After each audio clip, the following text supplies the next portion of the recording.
WTKA online at WTKA.com. Before we get to the MGoBlog Roundtable, folks, get on board with Brighton Ford by going to BrightonFord.com. There you can check out the great lease deals like the one on the new 2021 Ford F-150 XL, that award-winning pickup. You can get into one for $2,000 down, $270 a month, $500 down, $324 a month. How about the 2020 Ford Edge Titanium all-wheel drive, $2,500 down, get you into it for $149 a month, $500 down, $231 a month. Those and other great lease deals. Get on board with Brighton Ford by going to BrightonFord.com. Call 1-800-NEW-FORD, or you can just make it out to the showroom, 8240 West Grand River Avenue in Brighton, Michigan, just off of I-96. Joining me as they do every single week for the roundtable from MGoBlog, Brian Cook. How are you? Vaccinated. It's a process. Good for you. Flint, how are you not going? You're going to give Brian Cook a vaccine. I can't get a vaccine. You could get a vaccine. There are a bunch of like Rite Aid appointments you can get in Flint. Man. And the best part is I was walking around outside because you're supposed to walk around outside, and there was an empty can of olives that was like 4 pounds of olives. So I just thought about people sitting outside the Rite Aid eating 4 pounds of olives, and I was like, this place is awesome. I didn't know that those people in Flint did. Like, everyone around me is vaccinated. Seth Fisher is vaccinated. How you doing, Seth? Seth, you there? Yep. Feeling the effects, honestly. Okay. All right. But you're vaccinated, though. I am. I'm trying not to brag because some of you people like have not been, jumping on websites and getting in your car, for a 15% chance of getting the shot. But, you put the work in, you can get the shot in your That's crazy. I mean, I'm on Kroger. I'm on Walmart. Not Walmart. Walgreens. Maybe is Walmart offering it too? I don't know. No, I don't think so. CVS. I can't find them anywhere, man. Craig Ross, vaccinated, right? Just last week, I finally got called in by over at Domino's at IHA. So yeah, it hit me. Actually, the first shot is supposed to be okay, but it made me sick for a day, but not a big deal. Slightly sick. Oh, Scott Patton just said Ford Field has openings. Meyer sign up. I'm there, Scott. I'm there. I'm doing that. Ira Weintraub, vaccinated. I'm the only one in this mix not vaccinated, damn it. It's not for lack of trying. But let's talk some Michigan basketball, fellas. We just got done talking to Sadie Washington, and we saw a great performance. We saw Eli Brooks carried him early. I'm sure we'll talk about. We saw Franz Wagner late. He was the guy down the stretch. Shondy Brown throughout. But I thought the game plan, I thought the in-game adjustments were a huge part of the outcome as well. I'm curious what you guys think, starting with you, Brian. Yeah, I overheard you telling Sadi that you thought Juwan had outcoached Will Wade, and I was like, that's true, but that's a low bar, right? Like, so their offense is just like go ISO because you have like 4 dudes who can just do that. So what are they spending their practice time on? Because it's not defense. No. It's not guarding the 3-point line. What are they doing? What do they do in practice? I need to know. Are they playing Axis and Allies in practice? That doesn't seem likely. Ryan, I'm thinking the same thing. Man, Tim McCormick and I had this conversation on the Michigan Basketball Insider this week because suddenly, right, LSU, they're going to play some defense. Just like suddenly Iowa is going to play some defense. Give me a break. Because you watch them play and time after time, like they had the double of Hunter Dickinson down. They knew they were supposed to double Hunter. But after that, it was like, okay, now what? Like, what are we doing? After we double Hunter Dickinson, they had no clue. Every shot pick sent them flying. Like just here, look at basketball. What? Ah! There was that possession where they tried to go zone and they just kicked it to Eli in the corner and there was no one within 20 feet of him. And then there was like Shondy Brown is like on fire and like Javonte Smart's closing out to him and he doesn't even raise his hand. He's just kind of like, well, I am powerless to do anything about this. And I'm just like, what are you doing, Will Wade? Hey, think about the one I pointed this one out as well. The one the basket cut by Terrence Williams. Yeah.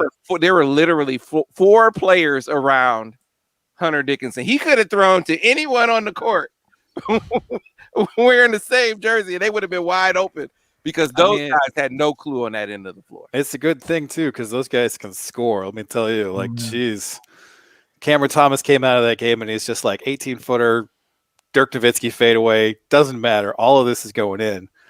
And you're like, all right, we're in trouble now. But he plays 40 minutes, so he kind of wears down towards the end of that game. And also, like, the shots he was making were not sustainable, right? Like, nobody makes those at a good clip. And Eli was able to, like, kind of lock it down in the second half. I thought it was interesting that in the second half, when Shandy was on the floor, they put him on Smart. Because Smart was getting those floaters that reminded me of Cassius Winston. And if you've got a point guard who can do that against drop coverage, that's really tough to defend. So he was the guy who I thought really exploited Michigan's lack of size in the backcourt. But when you put Shandy Brown on him, that's no longer a problem. Craig, what did you think? Well, I agree with you guys that this was essentially a game won by coaching to some extent, because LSU is very talented. I mean, they've got 3-4 guys who can play basketball, but Brian's point is right on. I mean, it's hard to understand exactly what they were doing because all they do, and at least in practice, because all they do is ISO. I mean, they do ISO. They do an occasional high ball screen to try and switch, so maybe they get a slightly better advantage on the ISO. But otherwise, that's it. I mean, and you know, that's something you could do with a throwdown team or a pickup team. And so it's hard for me to understand exactly what else is going on there. So Michigan did well to win this game in part because we got clobbered on the boards. We turned it over a lot more. And I think they ended up with 16 or 17 more shots. They had, I think it was 13 because they had 9 more turnovers Michigan did, and LSU had 4 more offensive rebounds. So in terms of shots that got up, it's 13. So that's a pretty big gap. That's a pretty big gap, especially for a team that came out on fire, making floaters, runners, and so this was, in some ways a fairly remarkable win by Michigan, and certainly a win for the coaching staff, given the way the game came around. Now Michigan did later in the game do some hedging, and I thought the hedging was, particularly effective against them. They did not handle that well on offense. And you don't think they'd practice that either? You would think someone has hedged on their ball screens, but the truth is they're pretty much just an isolation team. They just clear out, give it to a guy, and see what happens. I mean, that's it. And their defense was not great for a team that seems, pretty damn athletic. They don't really have a post player, so that's a problem for them. But even so, like, Michigan shot, I think, 67% from 2. Yeah, that's right. And they had 25 wide open threes. So it's like, man, they don't spend any time.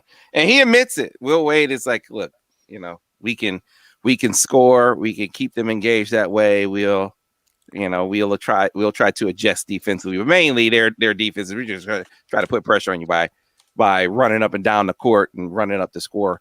That works against a lot of teams. It's not gonna one-dimensional teams. I just don't think are going to be able to beat Michigan, in my opinion. Let's shift gears and scout Florida State for me, Seth. Tell me about the Seminoles. They're tall. do you remember the 2018 Seminoles? They basically rebuilt that team again. Leonard Hamilton loves to use his bench, so he runs, I think, 11 deep, and actually it gave 11 guys gave them time. They do have a 7-footer, which kind of scares me. He's not the strongest 7-footer, and he only plays 50% of their minutes. And they have a backup 7-footer, but I was talking to some FSU guys yesterday who are like, no, if that guy gets on the court, it's bad news. So I mean, that's kind of the question is, can that guy shut down Hunter Dickinson? And they got tall guards who can kind of harass us into an Illinois game, or can that guy get put under the basket and Michigan can go about their business? Yeah, the crazy thing about Balsa Koprivica, who's their starting center, is that if you go look up his stats on Synergy, he's faced a total of 13 post-ups all year. So It's really an open question whether this guy can defend Hunter Dickinson one-on-one. I mean, maybe not. I couldn't tell you. I do know he gets in foul trouble a lot, so he's at 5.6 fouls per 40. So that kind of maybe indicates that he might have some issues. And then correspondingly, like, he's not a post-up guy. He's like 6th percentile as a post-up player. So he's a guy who operates in the dunker spot and is not going to put a lot of pressure on Hunter Dickinson himself. So I feel like that's going to be a big hinge point in the game, is whether Koprivica can actually, 1, stay on the floor, and 2, defend Dickinson one-on-one. Yeah, this is not a 7 foot, an imposing 7-footer, to your point. Like, I sort of, as I was kind of like, what is this going to be like? It's not going to be Hunter going against Kofi Coburn. It'll be more like Hunter going against Liam Robbins. Hopefully, the first time around, right, where Hunter just destroyed Liam Robbins in that game. But here's the thing: you said he's not going to put pressure on Hunter. Hopefully, he can use that to his advantage, because, man, the cheap fouls he picked up in the last game. Like, oh, dude. Well, he's got to stay on the floor. He got through the first half with no fouls. So he had a little bit more, I think, leniency in the second half. The one at midcourt was just a frustration foul because he got hacked and he was mad. And that's okay. He knows he's not supposed to do that, right? So it's like, comes to like, don't do that. I'm like, yeah, I know. I have kids. I know what that's like. And then there was your kids 7'2"? Well, not yet. Probably not ever, but we're working on it. Feeding them lots of bones. Well, Brian, you're pretty tall. He could get up there. Yeah, the wife is not, though. So we're aiming more towards soccer, I think. Yeah, it wouldn't be a concern if we didn't see him pick up a few cheapies. It seems like 1 or 2 cheapies a game, because they're hunting for him anyway, right? They're calling him for. They're going to get him for a ticky-tack foul anyway. So the easy calls, like the swipe at half, attempt to swipe at half, like you said, or the push off where Jawan was like, even Jawan, who, you don't really see what he's saying. The guy's just like, man, what are you doing? You don't need to do that. Can't get those kind of fouls. Yeah, so that's when Jawan is yelling at Hunter Dickinson and not the officials. You're like, all right, well, he probably knows what he's talking about. I still don't think the physics worked for the amount that guy jumped out of the way as soon as Hunter Dickinson touched him. Like, it was a foul, don't get me wrong, but I don't think that Hunter Dickinson is that strong. So one other interesting thing about the Florida State thing is, if you look them up on Synergy, they're like a 99th percentile catch and shoot team, and they're a 2nd percentile team shooting off the dribble. I have never seen anything like that in lots and lots of years of looking up basketball stats. So if they're allowed to catch and shoot, they're awesome. But if you are able to use that drop coverage and induce them as pick and roll ball handlers to pull up in the Rocket Watts zone, well, it's going to take a Rocket Watts performance for them to like get to a point per possession. So I think this is actually a really good fit for Michigan's defense, because they induce a lot of long jumpers off the dribble. It's a really good point. I mean, Florida State is a kind of curious team, because you look at what they've done this year, and to some extent their record doesn't make any sense. I mean, they lost to Notre Dame by 10, and we're down by more than 25 in that game, I think. And Notre Dame is awful. And the regular season crown is on the line at that point. Yeah. So they're right. They are overlooking Notre Dame in that game. No, that and they get beat by Georgia Tech a couple times. They lose to Clemson. They lose to UCF. We beat UCF by 22. They lost to UCF by 12. And so on the other hand, you look at them and go, wow, this team, they're big. And I mean, their point guard, it comes off the bench, right? Isn't he Scotty Barnes? Yes. And he's like 6'9". Guard. And Mike Smith had trouble in the LSU game, because that's a big athletic backcourt. Those guys are 6'4", 6'5". Well, here you got a bigger backcourt, and there's 6'5" to 6'9" in the backcourt, and so that's something that's bothersome. You wonder how Mike is gonna deal with that. I mean, Scotty Barnes is not going to be playing point, right? Smith is not going to be guarding Barnes. Yeah, he's not going to be defending. Yeah, probably right. But MJ Walker or Raekwon Evans, who are 6'4", 6'5", probably will, and so that's a question as to how we're going to handle that. On the other hand, you look at their overall body of work, and it's like, I don't know, curious. So I don't know. Have you guys seen them much? I haven't seen them much. They also went to overtime against Indiana, which doesn't feel like a good result, right? So yeah. So I don't know. Certainly, it's a game Michigan can win. Certainly, Hunter has to not get the ridiculous fouls on it, the ones that are, where he just has to keep his head in the game and not do silly stuff. But I think it's a game Michigan can win. You brought up Scotty Barnes, and he gets he's a good. lot of his points in transition, and a lot of his assists. He has a ton of assists, but what he does, he gets up the court so fast, and then if it's only your guard against that guy, he's going to the rim, or you have to bring extra help, and then they kick it out, and they are awesome, and I think that's part of that.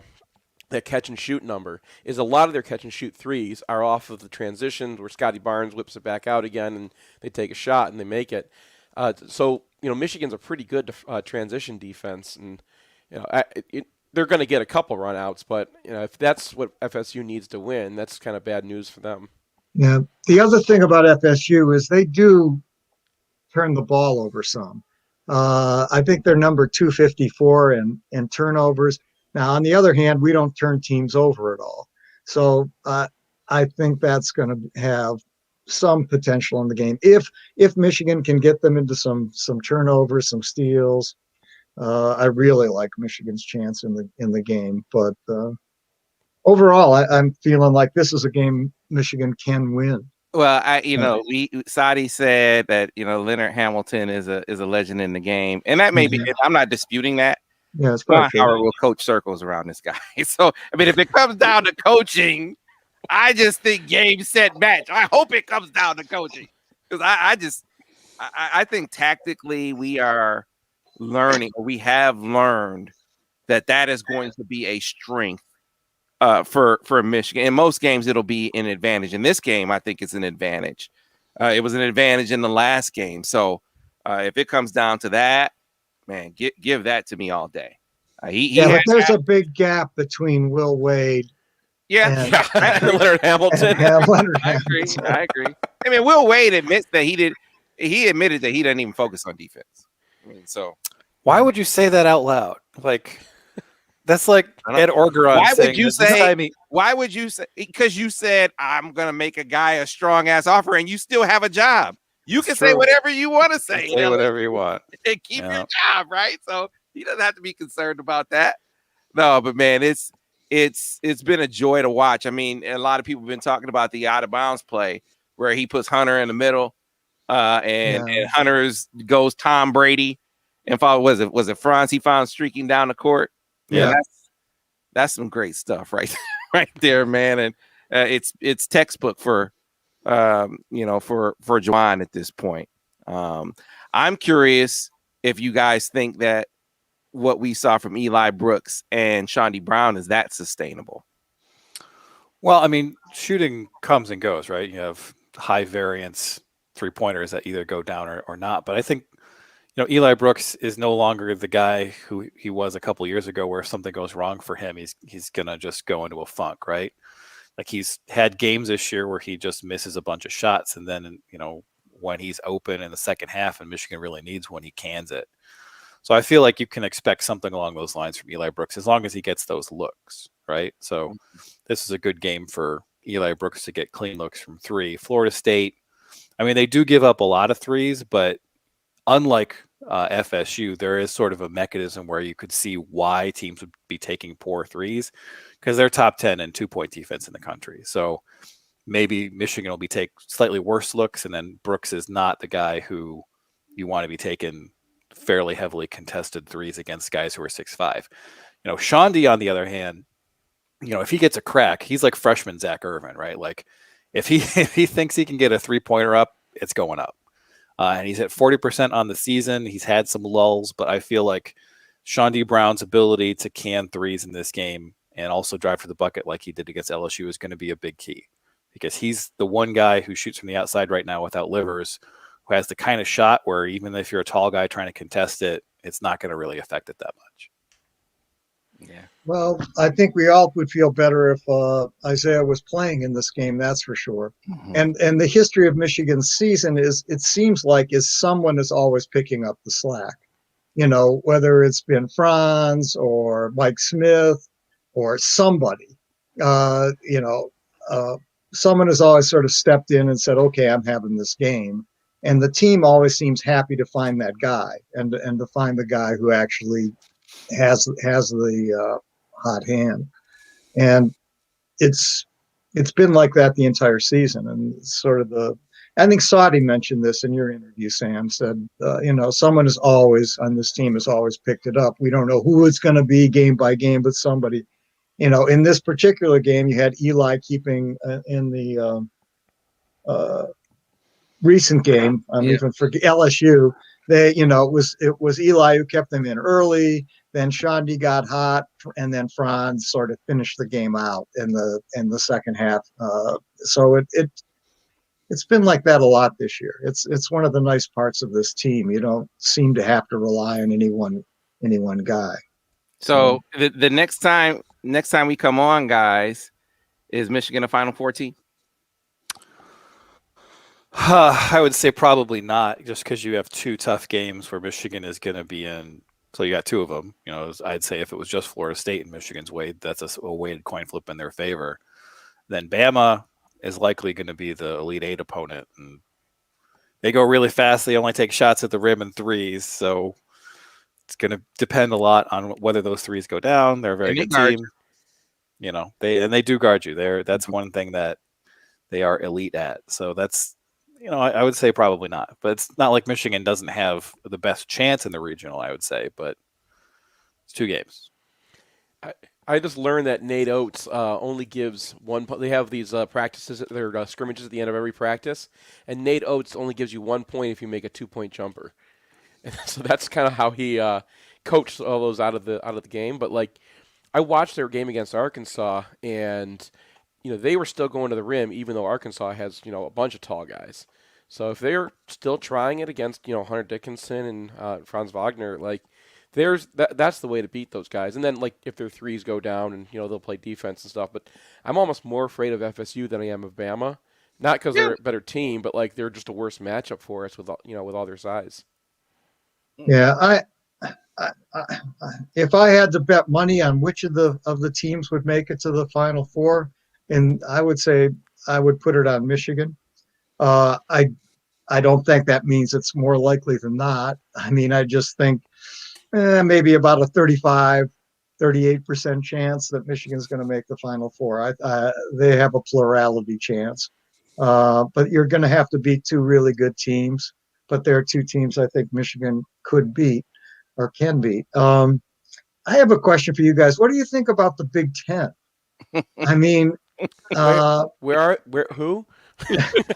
and I asked this. I said last week that I thought the parochial nature of the season had left everyone sort of wondering or about, well, how good are these various teams and conferences? Because you didn't really have much of a guide to know. And I think the Big Ten was sort of given their due over a couple of wins against Duke. And as it turned out, of course, Duke stunk. And the ACC hasn't been all that really good in it seemingly this year either. And it looks like the Pac-10 or the Pac whatever they are now, 12, 8, the Pac actually was well undervalued and has really been apparently a good conference. So let's do this, because let's do this discussion in the overtime. We'll talk Big Ten and how Michigan is the team carrying the flag for the entire conference. Hello, Illinois. So that's great.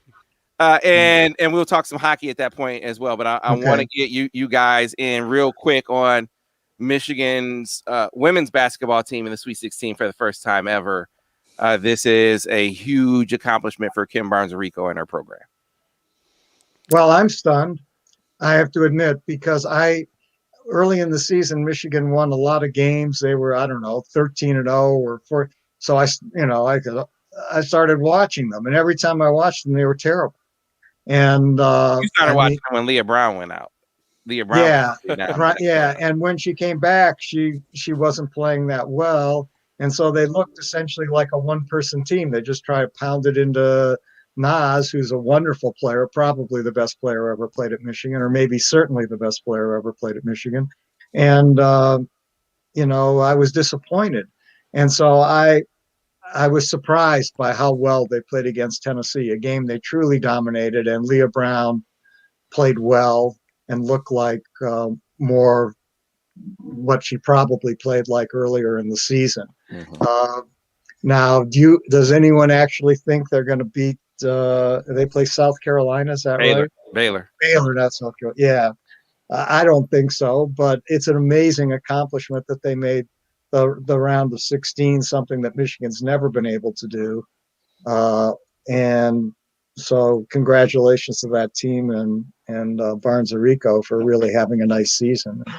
Yeah, I think if you can beat Tennessee, you can beat anybody. I mean that's not the great Tennessee of old, but like that was a really good Tennessee team with a lot of athleticism who had some COVID issues during this year.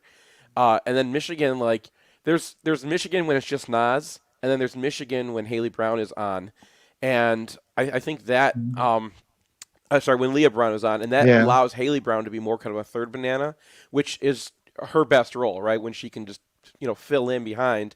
When you're asking her to be the second creator, or asking Dilk to be, Dilk is her best ball handler, but she's never been a great shooter.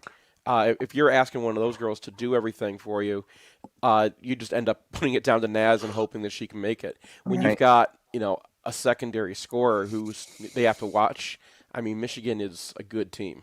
Yeah, and they've been considering that Amy Dilk hasn't even been with them for the first 2 games of the tournament. It sounds like she may not be with them, period. As Kim didn't even have an update on her status. That's even more commendable, the job that they're doing, the way they control tempo in that game. But as I said, we are going to get back into the men's basketball discussion and some hockey discussion in our overtime session, which you can listen to if you follow us on our stream, the YouTube channel, Michigan Insider YouTube channel, on our Twitter page, the Michigan Insider.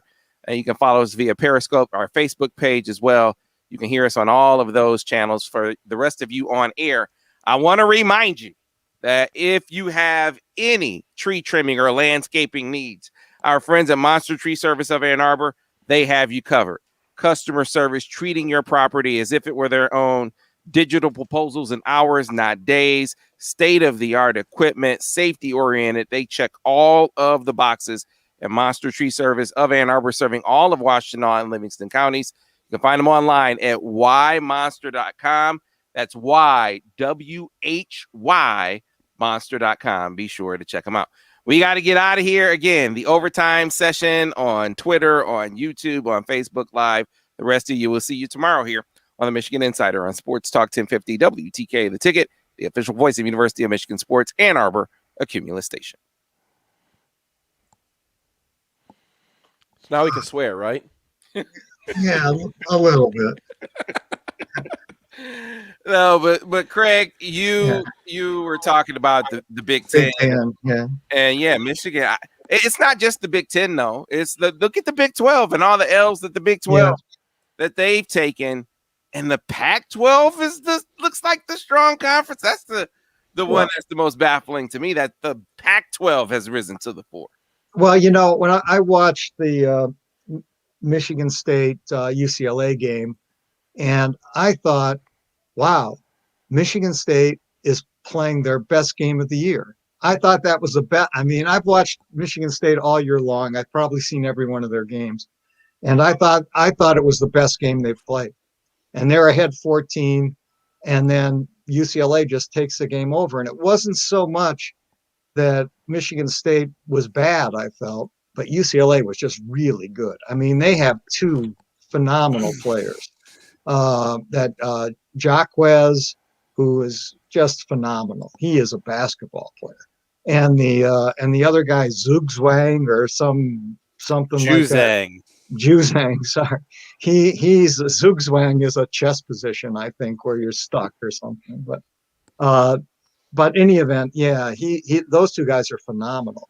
And that's, that team has stunned me at how good they were going through. And it's weird the way Michigan State was playing. If they had actually beaten UCLA, I think they'd be in the round of 16. But other than that, the Big Ten has been a dog.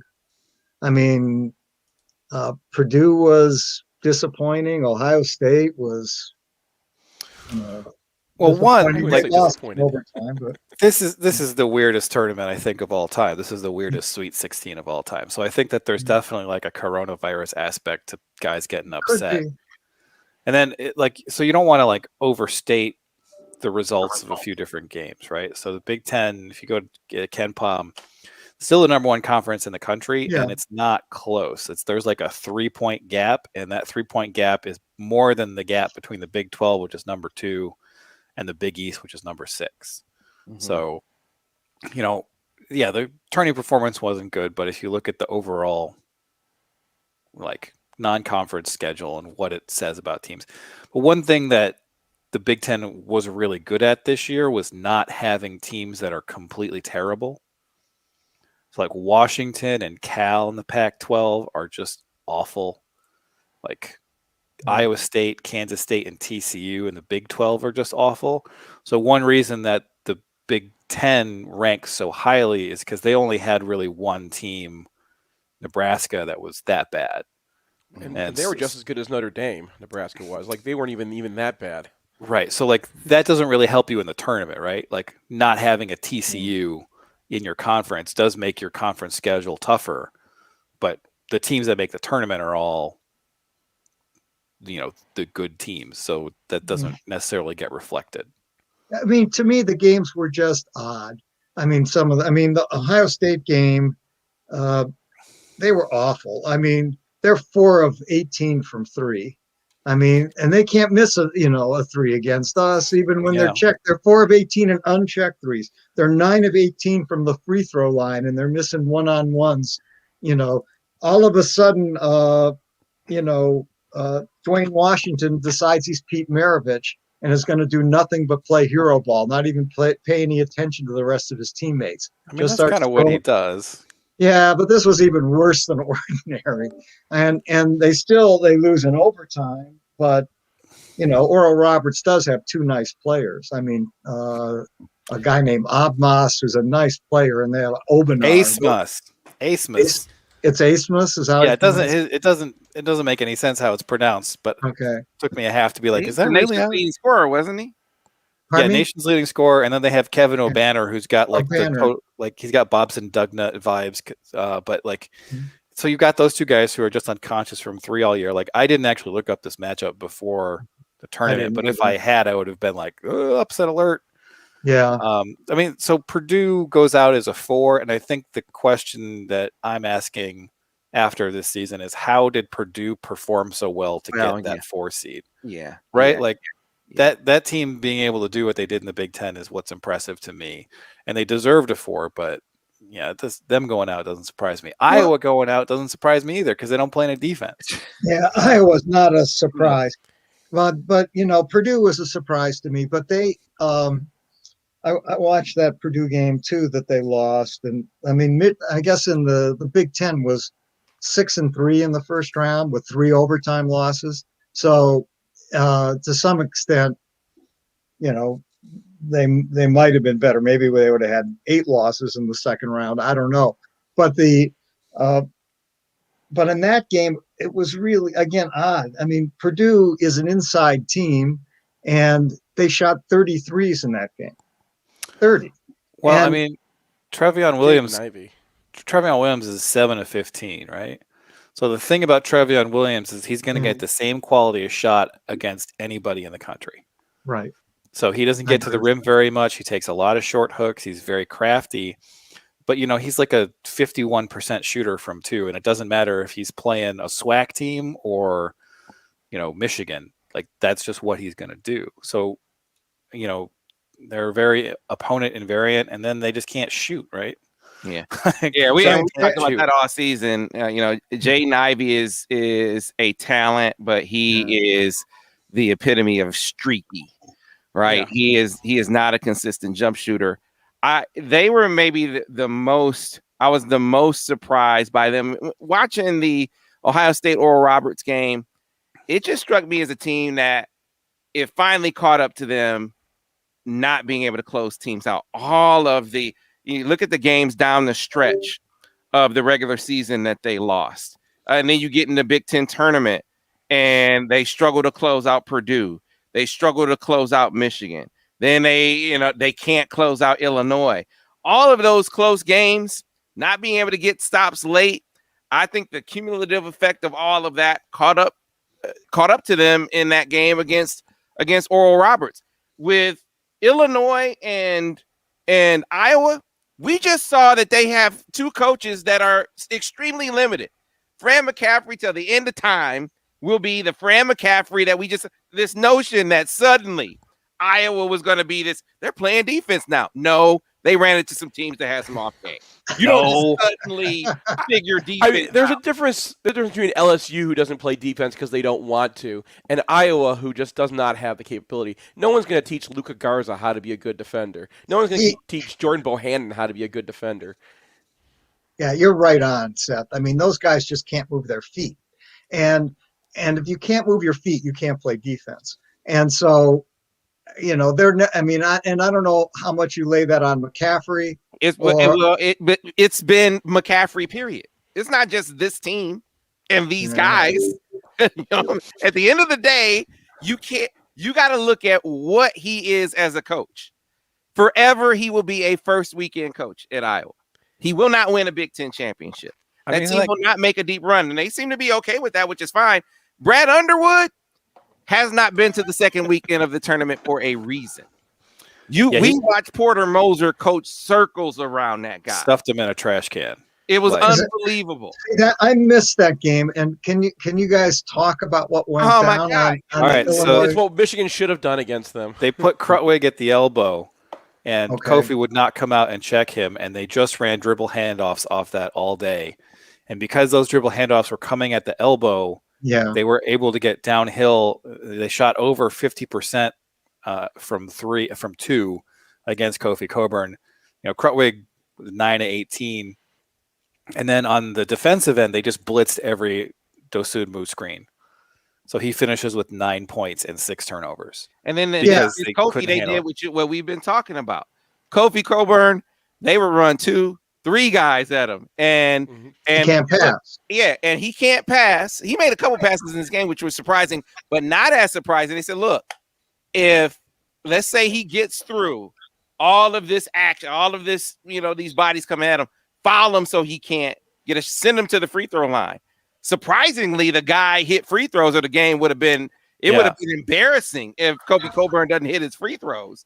That made it not totally a curb stomping that he was able to do that. But it was a coaching clinic that Porter Moser put on in that game.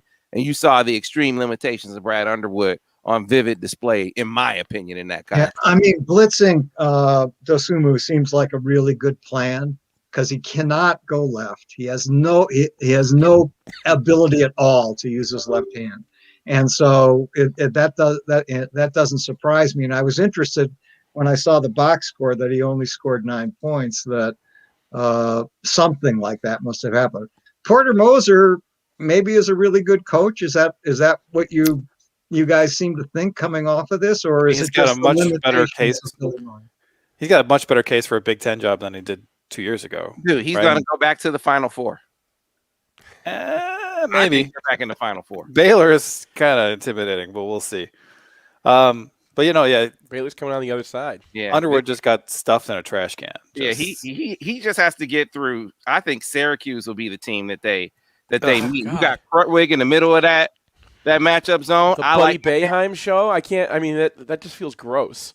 Yeah, because they'll beat Oregon State, and Houston, I think, is fool's gold. Oh, that's right. I got the We'll see. So I think it's the Loyola Syracuse matchup, and I like.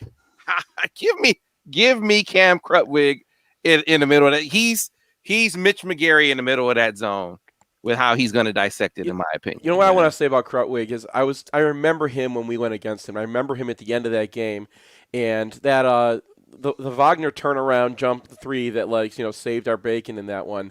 Krutwig just kind of looked at it like, no way am I going out there. I've just been running around this whole game, and he was worn out. Krutwig wore out Kofi in that game. And you could see him still running while Kofi was just on dead legs.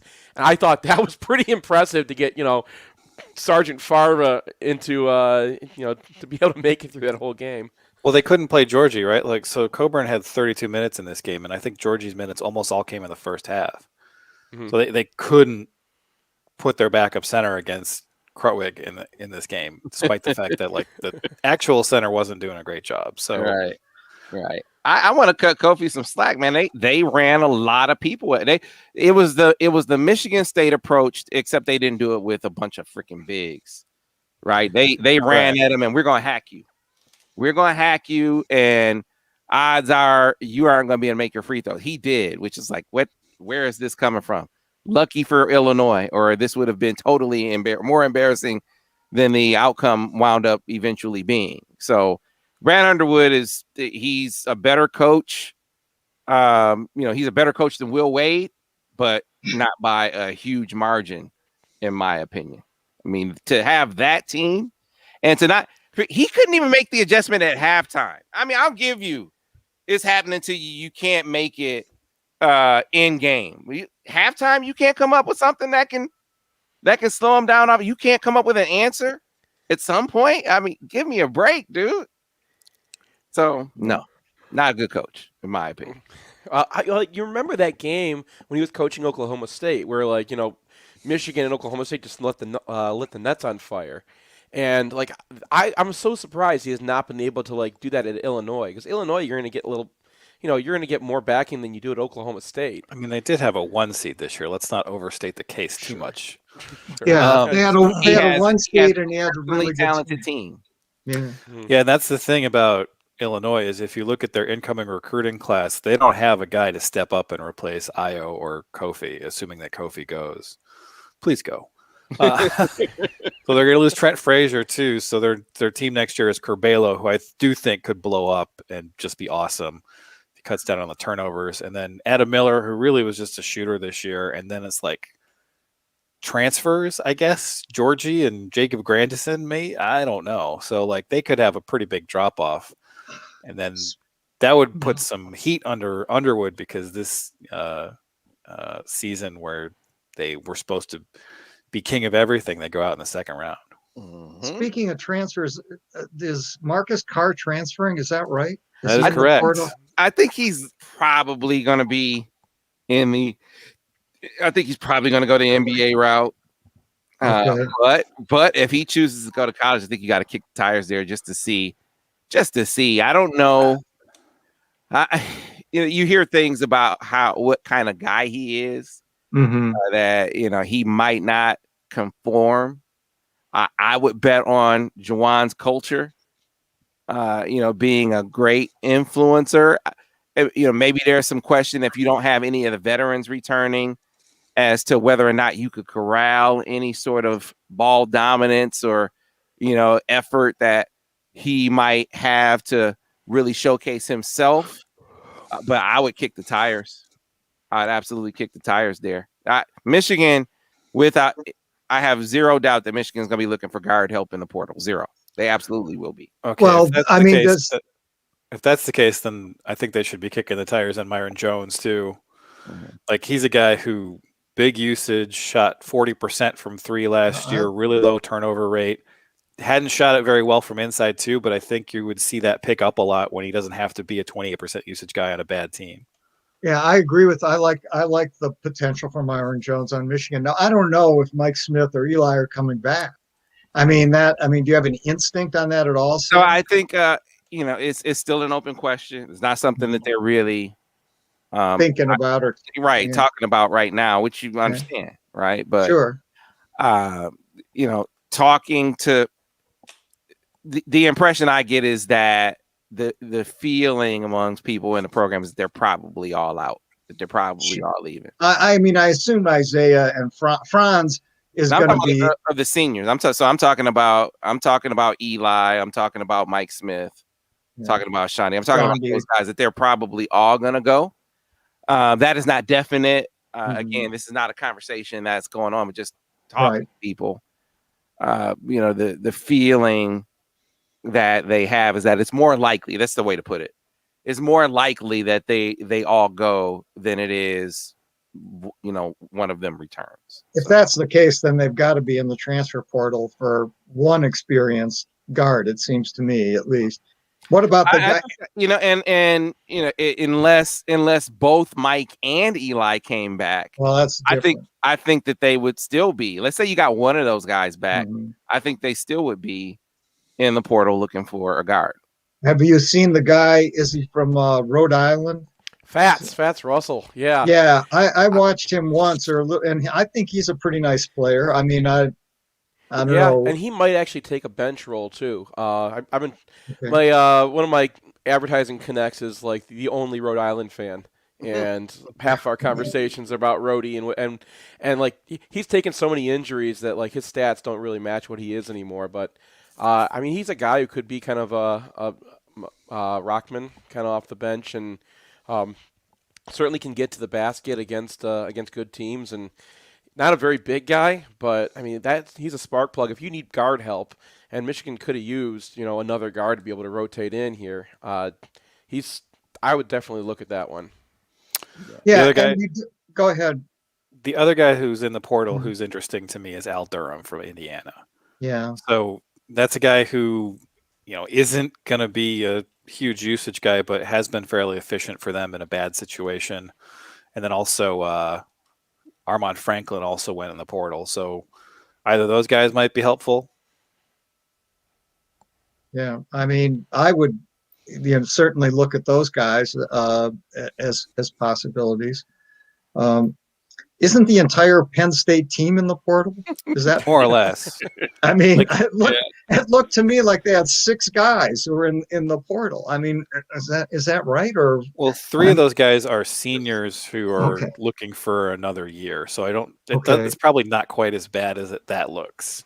okay, it's not a great look when your whole team says, "Nah, we're leaving." Well, they had an interim coach the whole Yeah. year. So Yeah, they don't like the AD. It's very clear. They were talking, I know our guy, Fight on State, Mark Brennan, they profiled. There was one game celebration. They came back and won a game, and they were all celebrating. And Sandy Barber came over to try to participate in the celebration. They all ignored her. Like they just Great. felt like she was not transparent in her thinking about whether it was Chambers, who, I kind of understand the decision there, but what the thought process was in letting him go, or even with the interim guy and the decision there, they just felt like they were totally in the dark, and it seemed like it was inevitable that there was going to be a mass exodus at the end of the season. So, but I'm, a guy that's intriguing to me is who's the guy that Michigan State is one of the finalists for, Tyson Walker. You guys watched him at all from Northeastern? I have not. The Colonial is a league that's kind of so far down the pecking order that you might get a guy who can really play, but you might get a guy who's just overwhelmed by the athleticism. And I think those guys are always a gamble. Like you get it up to like the Ivy League kind of level, and that's like, all right, this is a guy who can probably play. But I was kind of hoping to see Michigan's name emerge, but he has. I mean, Texas, Michigan State, Kansas, Maryland, Vanderbilt, and Miami are his finalists. So, you know what? I take that back. I was confusing the Colonial with the Northeast Conference. The Colonial is actually about on par with the Ivy. I don't know much about him. I've played a lot of games on the Northeastern court. Why would you go? But that's all I know. So I just don't know about him or what the deal is. I mean, there's going to be so many more names that are hitting the portal. You're so right. many more. I mean, everybody can transfer and everyone can play right away. Like, you might get Max what is it, Akmus? I still don't know how to pronounce it right. Asmus. I mean, a guy like that could still, jump in the portal because he's been on the stage and. if Michigan, I mean, I'm not saying he's in the portal or what his deal is, but if Michigan could end up with that guy's incredible. Great troll on Ohio State too. Yeah, I mean, that guy's an incredible basketball player. I mean, I was do blown you away want by Oral him. Roberts on your resume? Do you want that to be graduated from? Like that's probably worse than not having gone to college. And the thing about Asmus is he's just a sophomore, so like he might have even a little bit more upside left. So yeah, if that guy's in the portal, I think there's going to be a lot of calls. Yeah, is O'Banner? Is he a senior? O'Banner is a junior. He's a junior. So I wonder if if O'Banner comes back, I wonder if just the whole band will stay together. Yeah, maybe. I mean, maybe. Yeah. Got to get some hockey in before we get out of here. So what do you think of their draw, Brian? Oh, it's the worst draw they could have gotten. They have the two-time defending national champions, and then they have North Dakota next in South Dakota. Where's Far? I don't care. North Dakota. It's in Dakota. Haven't you watched that movie like a gazillion times? The Coen Brothers movie. I figured you watched that as much as I have. North Dakota. So we can't have regionals at Yost anymore. We can't have regionals within 1,000 miles of the University of Michigan, but we can play in North Dakota. Okay. I mean, if you look at their season, it looks like they got the 8th seed, and you can't really complain, but it is just kind of amazing how whatever the worst possible draw is, Michigan will get it. And they have the talent to play with these teams. There's no question about that. But these teams are older. We've had some issues with losing a lot of puck battles in the corners, and I think that might, tilt the scales against Michigan a little bit. But, if Kent Johnson is loose on the ice, anything can happen. Yeah, I mean, as stupid as the NCAA is in most everything, they're the stupidest in hockey.